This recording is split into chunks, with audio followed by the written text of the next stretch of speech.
Welcome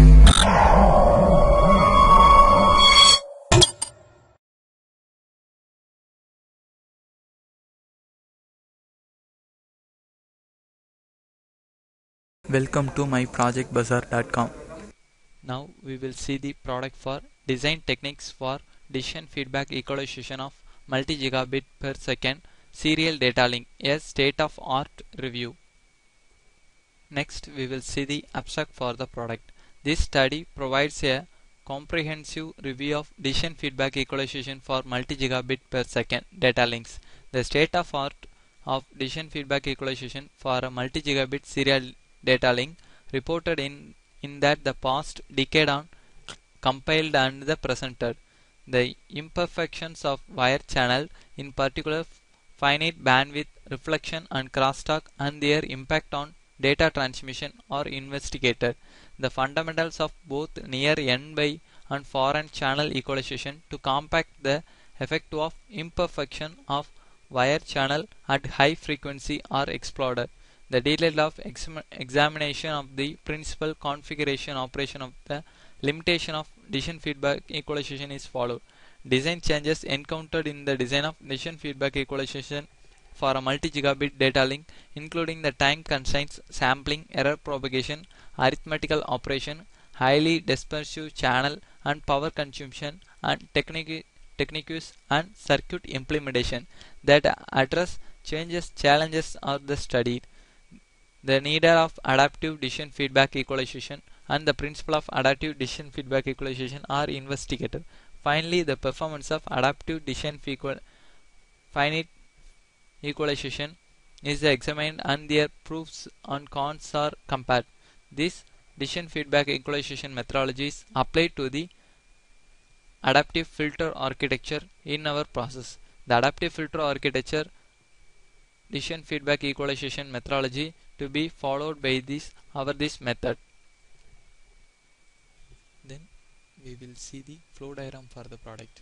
The input samples and the error samples to apply the delay unit architectures. The delay unit architecture is mainly based on the register element. The deflip register elements to use the delay adder process. Then the delay element result is applied to the partial border generation unit. The error bit samples is to create the error coefficient manner. Thus, add the addition work to the error input bit samples using the partial border generation architecture. The partial border generation addition architectures mainly based on the carry select addition process. Then to apply the shift add architecture block. The partial border generation result is to pass the shift add architecture block. The shift add architecture block is used to the addition the partial border generation results in separate manner. This process is mainly used to the reduce the carry propagation time and to reduce the hardware complexity for the shift add architecture work. Then the shift add architecture result is applied to the delay and adder element. The delay and adder element mainly used for the store the results in register, then to apply the final output results. The final output results to get the delay and adder element. The delay element is mainly used for the deflip register element. The adder element is mainly focused by the LSB and MSB position for the shift add architecture result and to apply the delay and adder unit elements. The final output samples is mainly based on the synthesis and simulation results elements. The simulation results is mainly passed by the binary results element, and the synthesis report is mainly focused by the satisfy the parameter results for the in our architecture. And finally we see the output for the product. First of all, we open our processing folder, then we open the Xilinx ISC project.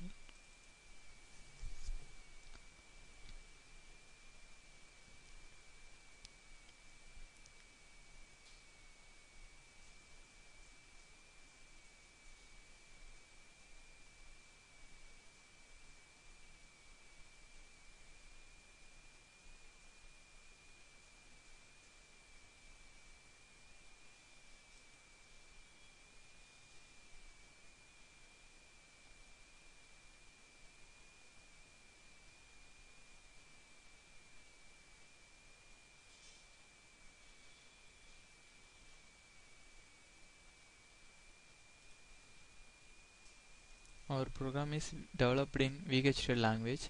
Then we select the weighted update blocks to select the simulation work. Then to select simulate behavioral model.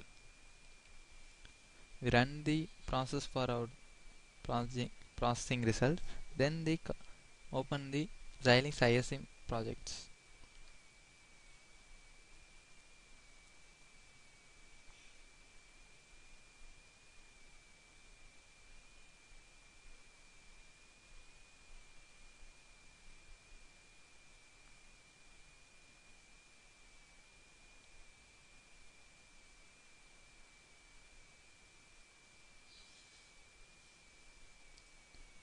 The simulation behavioral model was completed successfully. Then create the ISM project list. Then we apply the binary input and to calculate the output weighted bits.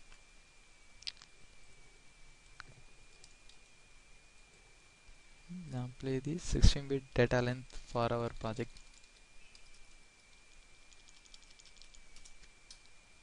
Then add the error signal in coefficient manner.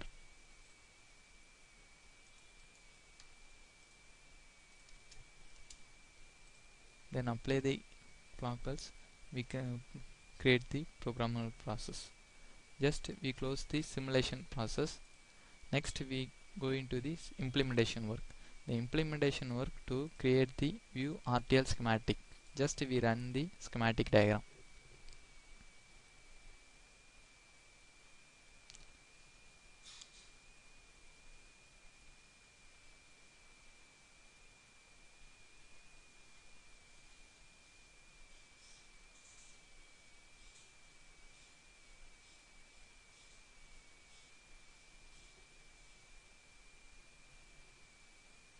The RTL schematic diagram is mainly used to create the RTL diagrammatic representation. Just we double click this diagrammatic representation is mainly used to what are the logical blocks is placed in our weighted filter architecture. Then the technology diagram is represents the what are the lookup table and input output buffers, then wire connections and flip-flop pairs to be applied by our overall weighted filter architecture. Then we go to the design summary result. Then the synthesis report.